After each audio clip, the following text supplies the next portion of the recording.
So hi guys, today I want to talk about some of the worst auditions I've ever done. It's a good icebreaker. So one of the worst auditions I've ever done, and I think there's maybe a series in here, the first and foremost worst audition of my life was for Oliver Stone as a recall for a part in Alexander. Now the part went to a very talented and wonderful actor from Belfast called Ian Beattie. And Ian, well I'll tell you, I'll come to that later on. But basically it was to play the part of a general against Colin Farrell's Alexander.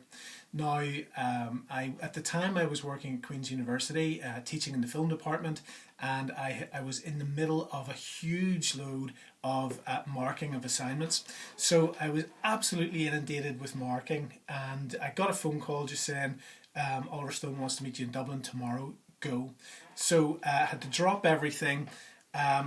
And hurtled down to Dublin, booked into a hotel, went over my lines, went over my lines, went over my lines, went over my lines. I was asked to do a Shakespearean piece and a piece from the screenplay, both of which I rehearsed and rehearsed and rehearsed and rehearsed and had rehearsed for the first initial casting anyway.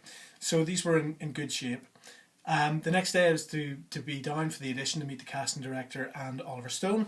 Got ushered into the room. There was, as soon as I walked in, there was like a big room of these sort of dudes kind of waiting to be, cast and to make their impression with Mr. Stone. And we were running an hour and a half behind. I had to get back to Belfast, I think, to get these to meet some kind of academic deadline or something. So there was just kind of a kind of encroachment of pressure from deadlines on all sides. The auditions were running far behind. Then I was called in. Casting director introduced me to Mr. Stone, and then immediately said, "We want you to lose one of your pieces, one of your two pieces." So I had to choose then which piece to do. Nerves got the better of me. I just really fluffed the audition, and it was just an embarrassment. Now Ian Beattie got the part. The part was for a character that was for a general who is so bold that he actually contradicts Alexander and confronts him. So Ian, being a smart man, actually went in character and actually came up to Oliver Stone, left the mark where he was supposed to be reading his piece, walked straight up to Stone, started confronting him, swearing at him, and all the rest of it. And of course, Oliver Stone recognised that he was absolutely right for the part on that basis. So subsequently, I met Ian and asked him how he had got on the job, and well, he told me that it was actually, ironically, a very, very disappointing and painful experience, and he didn't enjoy working with Mr. Stone at all. That's maybe a story for him to tell. And it was no consolation, because of course I would have loved to have had the part, and I was sorry that Ian hadn't enjoyed it rather than pleased that he hadn't, if you like. Ian's now working on Game of Thrones and has done some fabulous, outstanding work since. And he's also come and taught workshops at Queen's University on acting.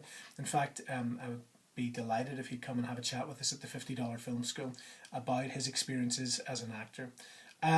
So I'll leave it at that. But the point of this whole exercise was that kind of there was really nothing I could do about that. I did my best and it wasn't good enough. And that's it.